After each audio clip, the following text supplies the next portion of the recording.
Hey guys, welcome back. This is Zelda Redux, part 7. Nocturne here. And basically, in this part, we're going to finish up all of the palaces. We're just going to go through, kill all the bosses, and then I believe we're going to go through the Hidden Palace, which is the 6th one. We haven't gone through that one yet. So just head on down here. In the last part, we beat the bosses of Palace 1 and Palace 2, and now we're heading back towards the Island Palace, Palace 3.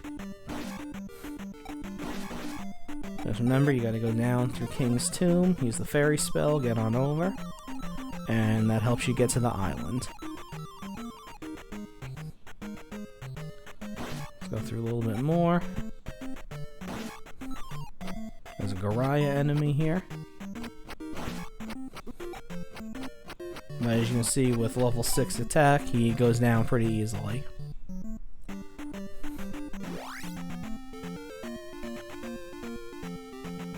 Okay, I get stuck there. Gotta deal with these worm enemies. Just hit them once, they'll lower down, and then hit him in the head. And here we go, Palace 3. See, this time it's a red jar. It'll either be a red jar or a red iron knuckle. It's pretty much at random what comes out. Sometimes you get lucky, sometimes you don't. Let's head on down through here.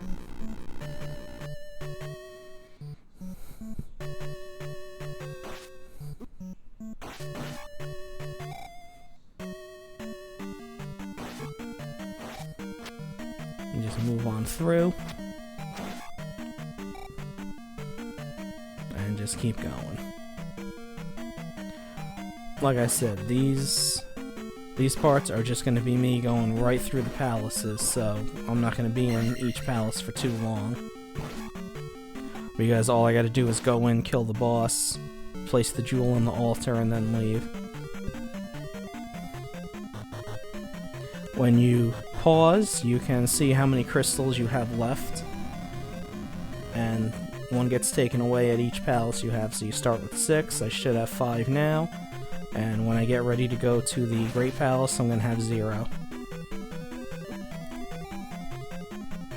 There you go, just keep on going. And see, there's an example of if you have enough momentum with your jump, you can clear that, otherwise you have to use the jump spell in order to get over it. One thing you can do to freak the game out and make it glitch out is to get near the top of the screen, use the jump spell, and then while you're off screen, cast the fairy spell. Usually when you do that, the game will make Link go through a falling animation, and you could end up anywhere. You could end up in like a glitched out town, you could end up in a similar looking palace, but everything is glitched looking. And when you leave, you could be like stuck in the middle of the ocean or something like that. It's an easy way to soft lock the game, but it's also a way to, if you do it in the right places, it's a way you can use to skip ahead and get through difficult parts. And you just keep going. There's the blue one. And we don't really want to deal with that, so we'll just keep on moving. And as long as you keep the blue iron knuckle off screen, he won't be able to throw his swords at you. So that's a better way to deal with them, just keep them away. And here we go, we're at the boss of the 3rd palace already. And this is Nighthead. No, I'm kidding. His name's Rubinok. And he's basically just a blue iron knuckle that's riding a floating magic horse. First thing you're going to do is you have to down thrust in order to hit the horse. And then once he dismounts from the horse, you just deal with him like you would a regular blue iron knuckle. Just jump up and hit him in the head. You fight this boss a total of 3 times in the game. You fight him here as the palace boss, and then in the hidden palace, Palace 6, you fight him as a mini-boss twice. There you go, just get the key, head on out, and it's that simple. Another benefit to leveling up the way that I did is these earlier bosses, you can go through them pretty fast. And there we go. My defense is at the max level, level 8, so that's the first stat to be maxed out. Now just head on through, and now we gotta go to East Hyrule in order to clear the palaces out there.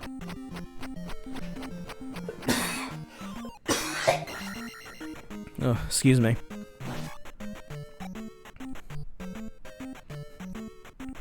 That was just basically retracing your steps. Head on back the way you were, and just go from there.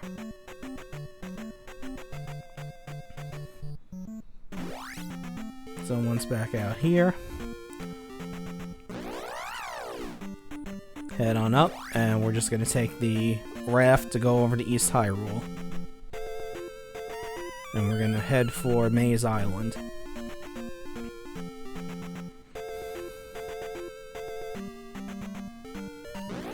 I took notes, like actual handwritten notes in a notebook, because it's easier for me to just look over to my right where I have the book propped open than to try to open up a web page that has a map to the castle, to the palace, in front of me while I'm recording this. That way I don't have to edit out the dead air. So now we're back on Maze Island, and since we have the boots, we don't have to go all over the place like we did before. Just go up over the water, and in we go. So this is palace number 4 already. You can clear through this part pretty quick if you just leave the bosses for last. And there we go. There's the Wizrobes again. I just go past them. Except when I get hit too many times. And I'm not really killing them for the experience, I'm just killing them to get them out of the way.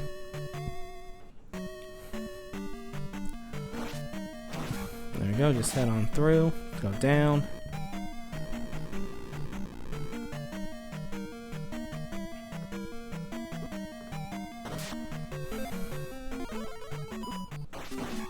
And just take care of them, because now the enemies are going to start ganging up on you. Especially when they have enemies like these that endlessly respawn over and over again. And go back through there.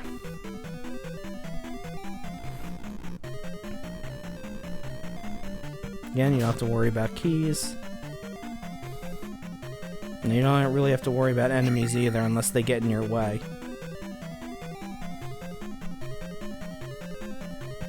Like, the Iron Knuckles will always get in your way. You usually should kill them because they're just gonna get right up in your face and not move. And you can't really jump over them because they keep backing up. And here we go. It's the boss already. Now this is Karok, the giant Wizrobe, and you have to use the reflect spell in order to kill him. All you gotta do is duck down in the corner there, and just keep reflecting his spells back, and eventually 8 of his spells will hit him, and he'll be dead. There's no other way to kill him. If you don't have the reflect spell and you get here, you lose, because reflecting his spells back at him is the only way to kill him. Your sword does not work, and none of the other spells do either. And there we go. That was Palace 4. And let's see what gets leveled up this time.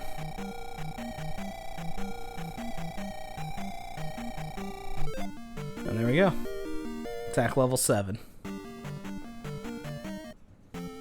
Now we gotta head back to the Ocean Palace. That'll get our magic up to level 8. And then we'll go through the Hidden Palace, which we haven't touched yet. And that will get all of my stats maxed out to level 8. So then from there, it's just down here, and then just head on over.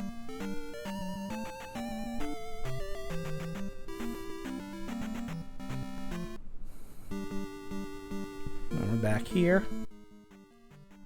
The Ocean Palace. And we just gotta head for the boss.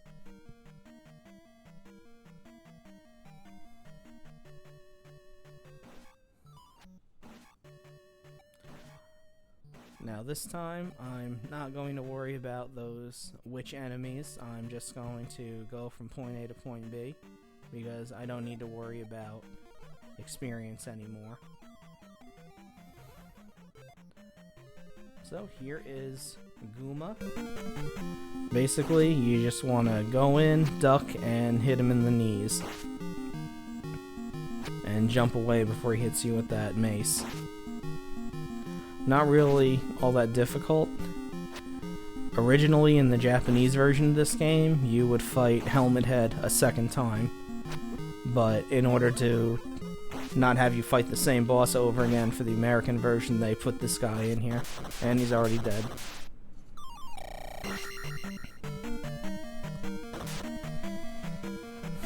And that's the Ocean Palace. 5 down, 1 more to go. We just gotta go to the Hidden Palace, otherwise called the Three-Eyed Palace, down south. And that'll be all 6 crystals done. Let's wait for that to count up to 6,000. And boom, magic level 8. So now, all of these spells are going to be the cheapest that they're going to be. Whatever magic cost they have when I pause the game, that's what it's going to be for the rest of the game.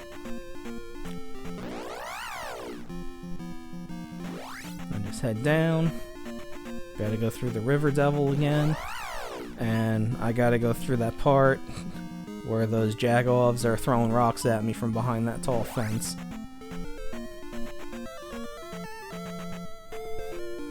Head on down, and there they are.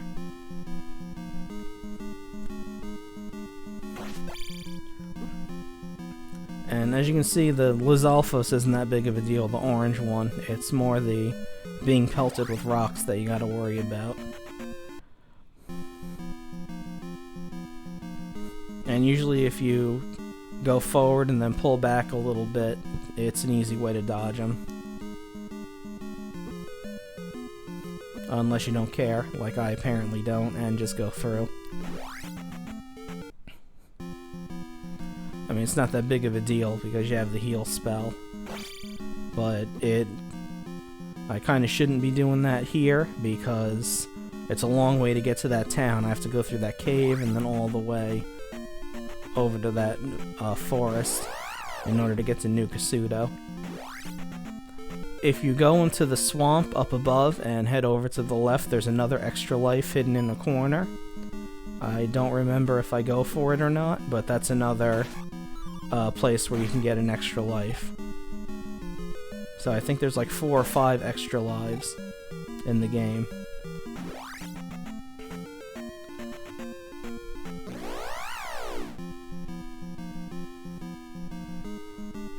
If you head over here to the right, go along the beach,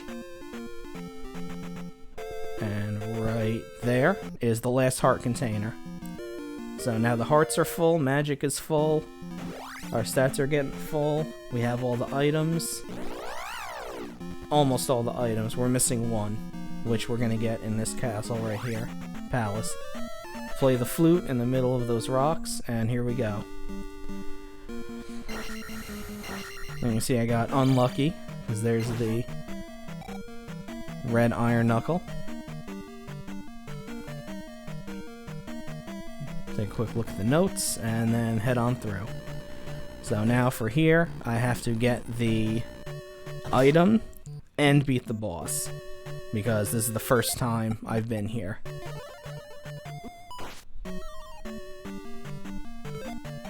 There goes the red magic jar, so I just take the opportunity to heal. Why not? I'm right there.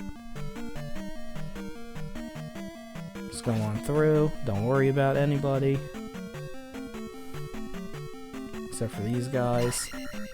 And this guy, you can just pretty much force him back, and he'll fall down the pit unless you kill him first. Okay, jump over that first.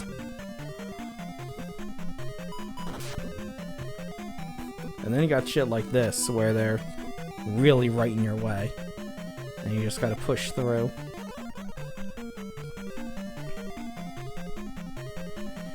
Okay, head over here.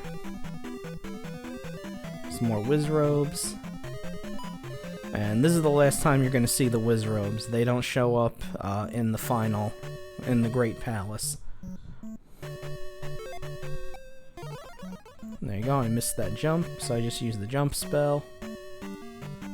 And you can see this layout looks a little bit familiar.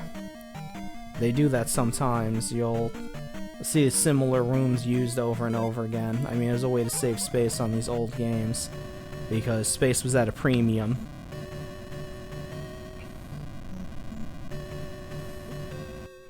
And I mean, sometimes that space was like less than a megabyte.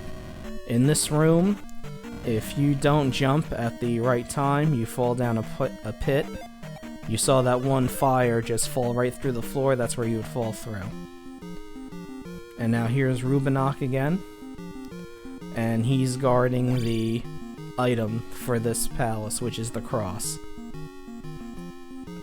It's not an item that's absolutely necessary, but it's an item that you're gonna want, because it makes invisible enemies visible, and the last part of the game, there are invisible enemies all over the place.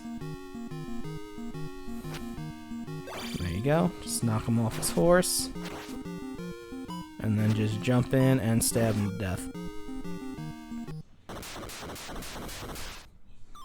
There we go. Just head on over, and there's the cross. A little bit surprising, because usually Nintendo of America at this time would have censored anything that looks remotely cross-like. Okay, well, the end kind of snuck up on me, but I hope you enjoyed the part, and I'll see you all later. Have a good day.